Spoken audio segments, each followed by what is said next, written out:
The Baja Peninsula can strike you as a barren, empty landscape, just cactus, sand, and heat. But as your eye adjusts, the unexpected comes into focus.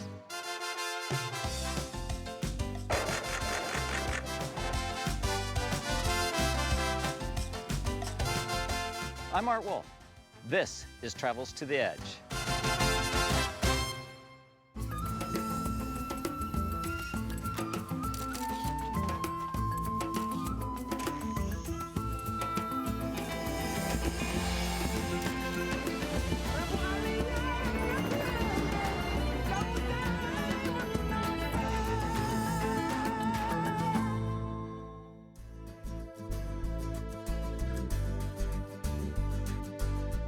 Whenever I have a chance to get in a small plane and get above the land, I jump on that. It's such a great way to get a sense of the land, and it is also a great way of photographing the land.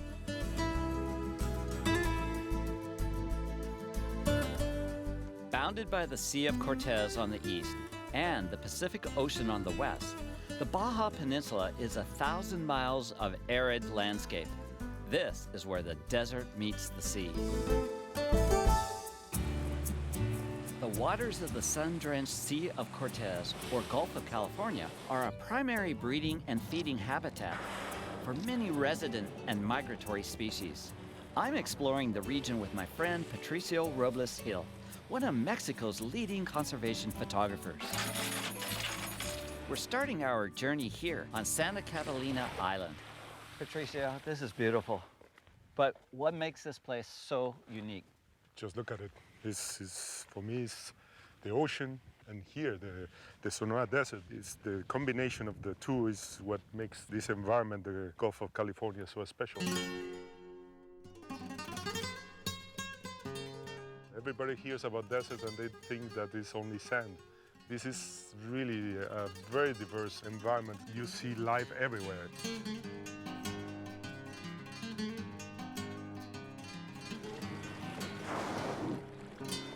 This place in the Gulf has over 100 islands. Are they all like this? I mean, we're not seeing development here. Well, they are very pristine. They are, of course, reserves. The vegetation is what makes them special. Mexico is one of those mega diversity countries. We have rainforests, we have pine oak forest, and we have deserts.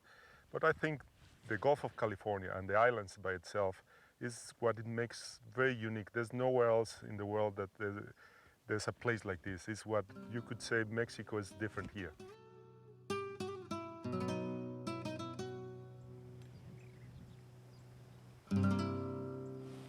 The most famous cactus on this island is the barrel cactus. It grows larger here than anywhere else in Mexico. What I'm doing with this is shooting with a wide angle, which allows me to incorporate the mountains in the distance and the beautiful waters beyond.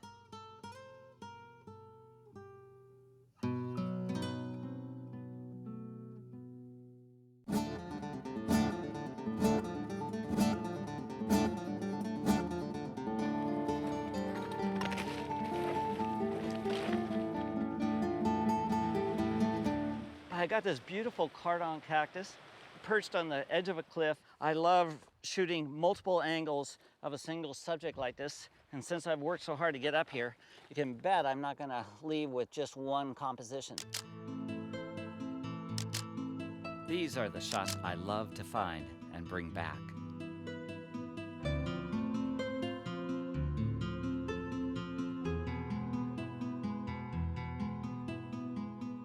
The sun is almost setting beyond the distant mountains on the Baja Peninsula, and all these cactuses are really picking up that oblique angle of the sun, and they're so textured that they become three-dimensional. This is the magic hour. Just a little bit of the sun will eliminate the lens flare and allow me to get a good shot. Last seconds of the light, it really changes fast when the sun is on the margin, and this is beautiful.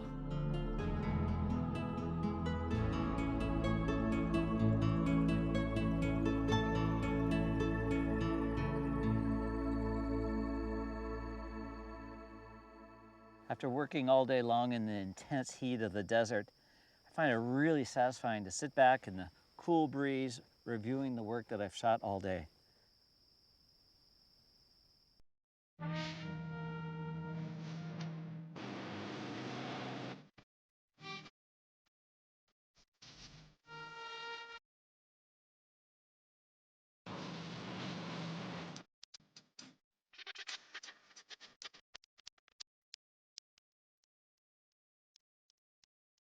Look at this. Hundreds of dolphins are racing towards our boat. They're coming literally to meet the boat. Oh, I'm so excited. This is what it's all about. Come on, guys. Come and get your photos.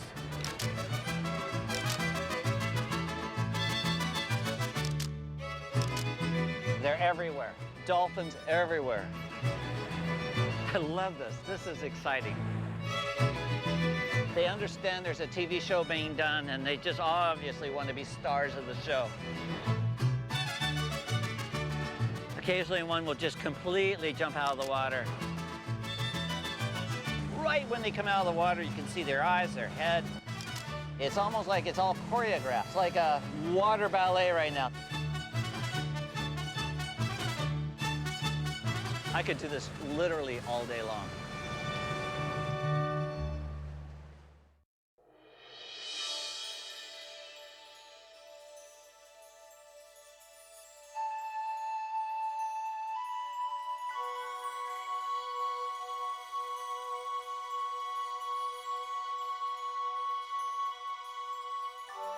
Laguna Ojo de Liebre, a rich and expansive wetland on the Pacific side of the peninsula, is a sanctuary for thousands of seabirds.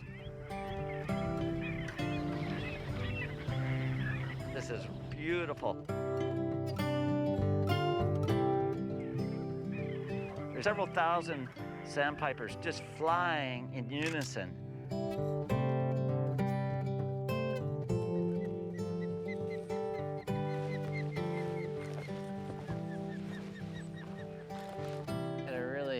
Potentially nice shot here with an osprey that's got a nest out in the open. As this adult is flying around, I'm just waiting for that one moment, like now. That's so dynamic when it spreads out its big long wings and just hovers in the air for a brief moment.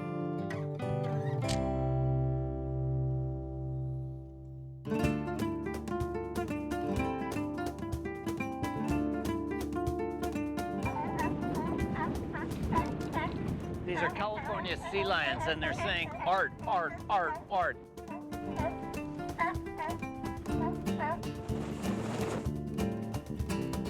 These are fertile waters, and it's here that we're hoping to find gray whales on the final leg of their epic migration, the longest of any mammal on the planet. They come all the way down the coast from Alaska, and they come into these bays to give birth, to mate. It is a huge nursery in these protected lagoons on the west coast of Baja. When gray whales are born, they're 15 feet long. They weigh up to 1,500 pounds, and they can swim virtually at birth. Nobody really understands completely why they choose these lagoons. A lot of speculation is that the salinity of the water is very high, and so the babies can bob easier upon birth. Now this is a pretty big whale here. It knows we're here, it can hear the engine, and it's up to the whale whether it comes to us or not.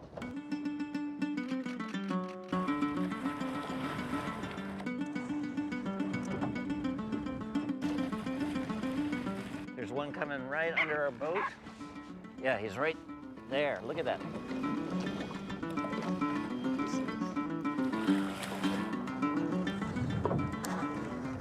Come up and look at us. And he did.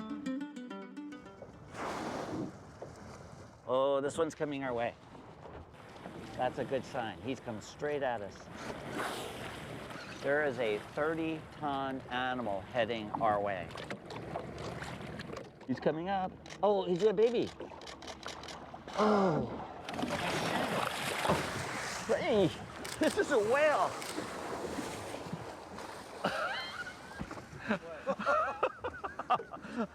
Oh yes, that was a close encounter.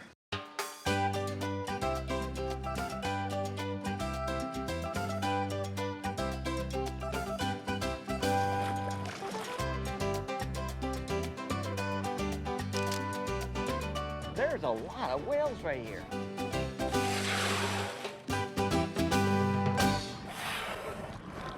We're literally surrounded now by gray whales. And it's amazing to me that at one point, early in the last century, they were hunted to near extinction. And now they've come back in great numbers and they're positively friendly. You know what? These whales, the whalers used to call them the devilfish. Why? Because they hunt the babies just to attract the mother, and the mother will come furiously and actually attack the boat at that time. And now I think it's very nice how, with so many years of conservation and protection, now they are really, really friendly, and they come and get so close they want to be touched. The only thing you cannot touch is the eye and the blowhole. Otherwise, our germs could infect it. Yeah. Here. Oh, look at this one. There's a baby, it's right below us. Okay, this is cool. I like this. Oh, coming to the surface. Oh, I'm in the wrong place.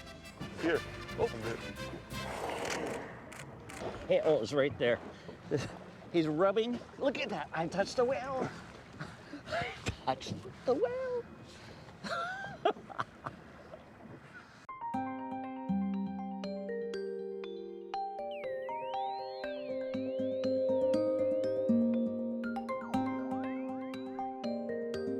That was one of the best encounters of my life. Woo! Yahoo!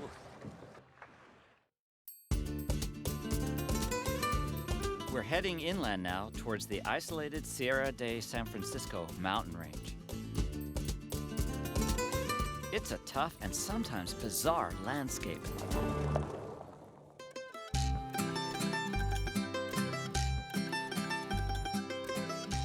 As I'm traveling through these really remote San Francisco mountains, these really interesting trees caught my eye. These are known as cereal trees or bujum trees. They're really shaped by the relentless winds that often come in off the Pacific Ocean. As a result, they almost look like they were designed by Dr. Seuss. These shots are really trying to convey a sense of this place, this really rugged, wild mountain range here in the Baja, but in a fun way.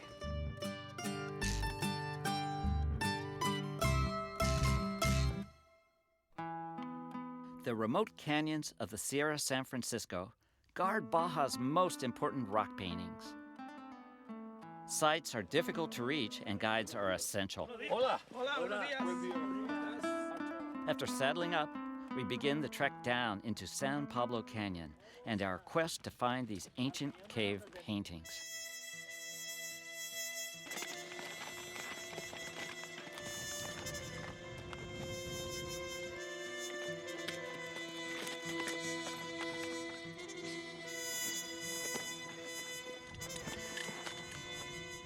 It's amazing how sure-footed these mules are on this really steep, rocky terrain.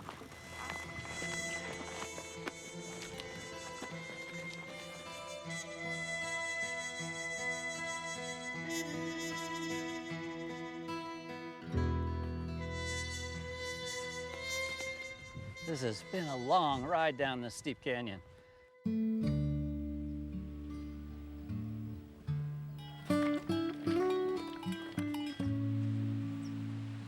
I'm one tired cowboy. I've spent most of the day on a mule. What I'm trying to do now is just take some wide angles to really convey a very different sense of place. As I walk along the creek in the bottom of this canyon, I'm just looking for a couple last-minute shots. Maybe it's a reflection of the wall in the stream. It could be just details in this creek. I'm just on a mission, looking for that last great shot.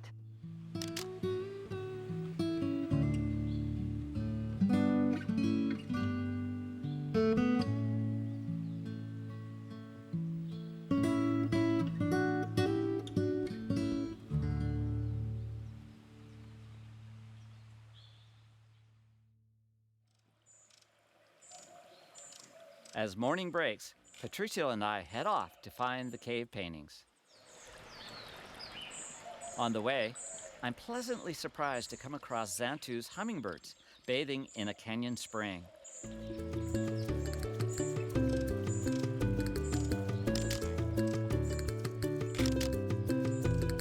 I'm getting shots of the hovering xanthus, but there's also another hummingbird, which I'm not really sure. Could be a lucifer. And it's just coming in right now. They just look, they hover, and then they land, and they take a bath.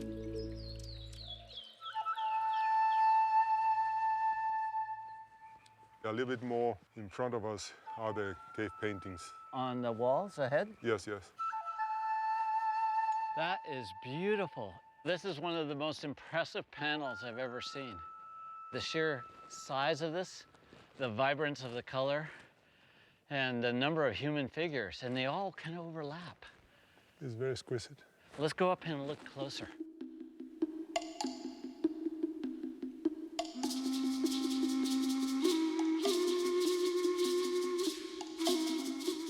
This is spectacular.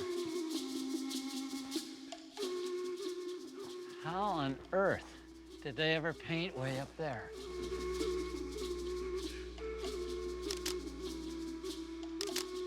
This is like traveling back in time to ancient America.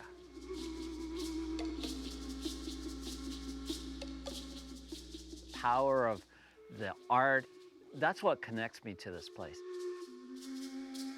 And knowing that a human, and we don't even know when, that human painted that red line or that foot or that animal, it instantly connects you to this place. You are an artist. You started as a painter, and also I did the same thing. The guys who painted it were artists, and they were the shamans, they were the druids in their times. In some way, Art, you and I, as conservation photographers, I think we are the new shamans, because we photograph what is at risk, all the wildlife, the animals, the places that are really threatened, and we show to society this is what needs to be taken care of for our own survival.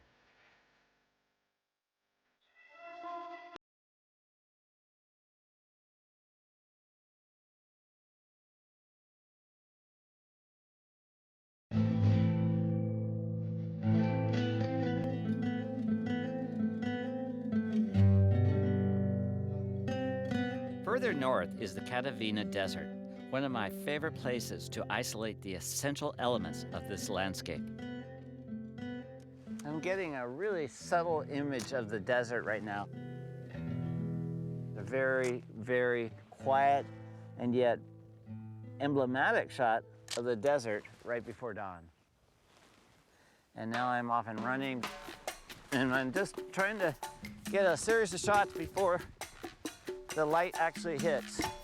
The sun will be here within a minute. Now I'm looking for a subject for that.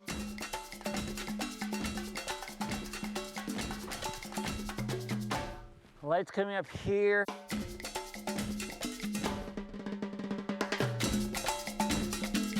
Not it.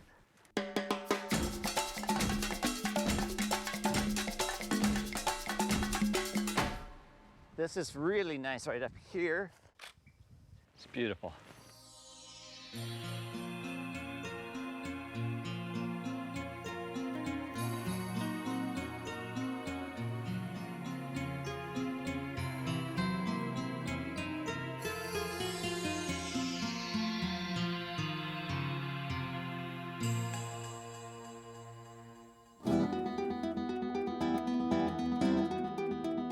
So now I'm going to walk around this rock and try to play with the different angles and see how many abstract compositions I can get out of a single rock.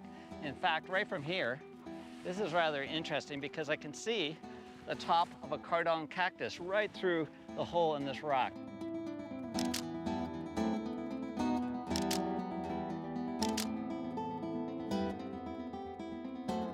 The Catavina is a great place to photograph, but rarely do I walk through an environment and immediately find an interesting shot. Often, I'm really scouting locations that I will later return to and frame when the light gets great. Anybody that knows me as a photographer really understands that I love to work with the elements of design. And in this simple shot, I've got patterns, line, and texture. Beautiful light, great depth, simple shot.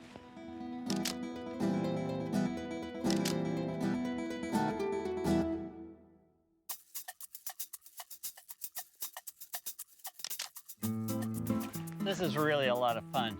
You play with wide angles and rounded rocks and curved boojum trees. It's very, very different than photographing wildlife. You got holes in rocks and twisted trees, and wow, that's pretty interesting too. I'm wondering if I got in this rock and shot out what it would look like. I'm going in the rock. Goodbye. It's just a beautiful framing using this hollowed out granite rock as my frame. It's really cool.